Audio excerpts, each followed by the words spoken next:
Welcome back to K&L Farms. I'm Ken. I hope this video finds you well. Yesterday a thunderstorm came through.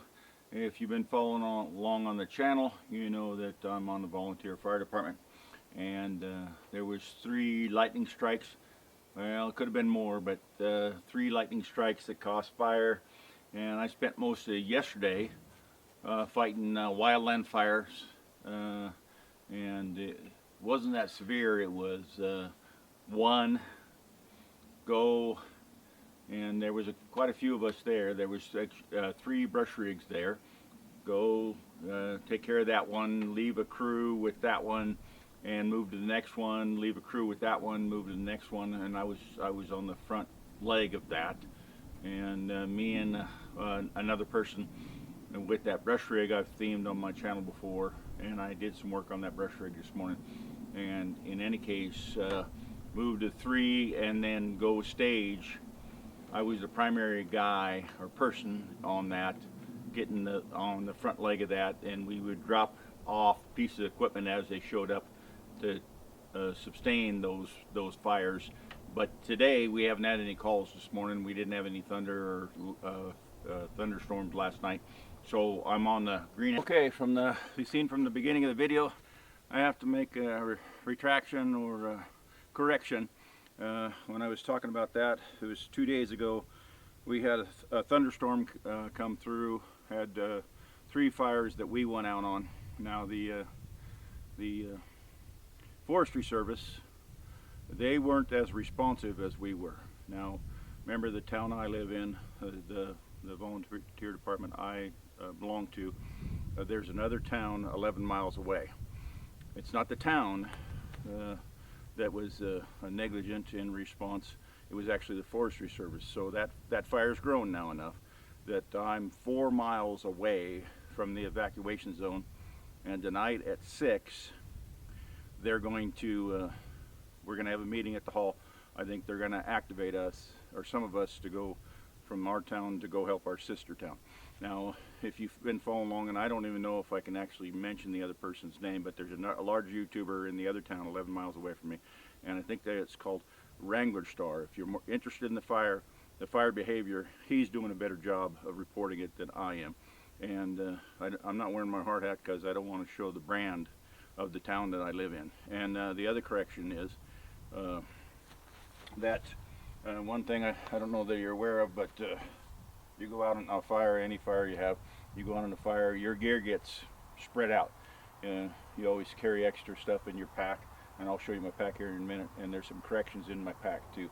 I filmed the pack on a video this last week, I think I showed you, and no one caught it, and then I got to thinking about it and thought, well, there's a bunch of stuff in that pack that's kind of a stupid idea. I don't know where I came up with it, but I'm gonna clean that pack out and get ready for tonight at 6 o'clock when we possibly could go help that sister town that we're in. Or it's on my north of that town, but the main fire is north of me and west of me, so they might have us up here. Right now it's kind of a game of Russian roulette a little bit, depending on wind and travel. Is it coming to see us, or is it going to see them? I hope we can get to it fast enough that we can keep it up in the forest, but normally that's not the case in my experience. But anyway, tape's got to go back on the pack. I'll get the pack up here and show you. This is more than likely the brush rig. Remember, I'm issued this brush rig. It's not my private property.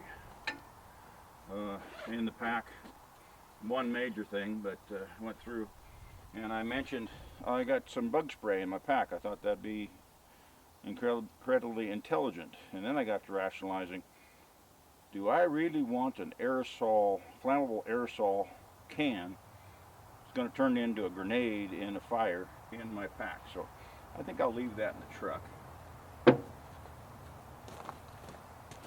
I'm just checking to see if anybody's here to get me out of the truck. That was one thing I was thinking about. The other thing is, from him, he's been saying it, is, and he's right, is less weight you have in the pack. Put that on and you start working it. Right now it's 91. Got my full gear on, excluding my hard hat.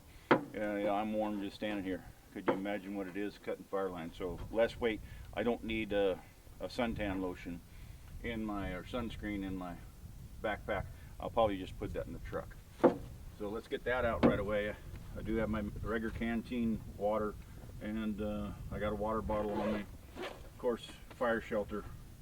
Also, I'll show you the other thing, which what came in handy, is a headlamp. Always have a headlamp with me. And the rest of it is just a first aid kit. I like keeping the first aid kit with me.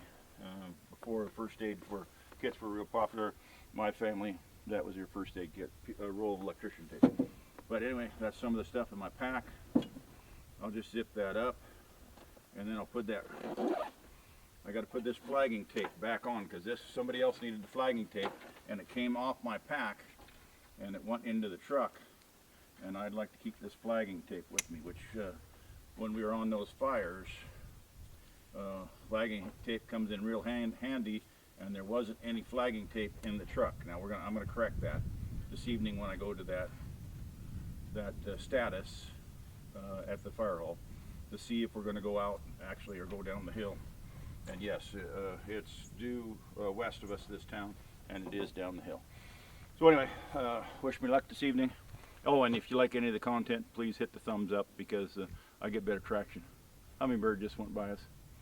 He was really going. I'm not sure where he was going, but anyway,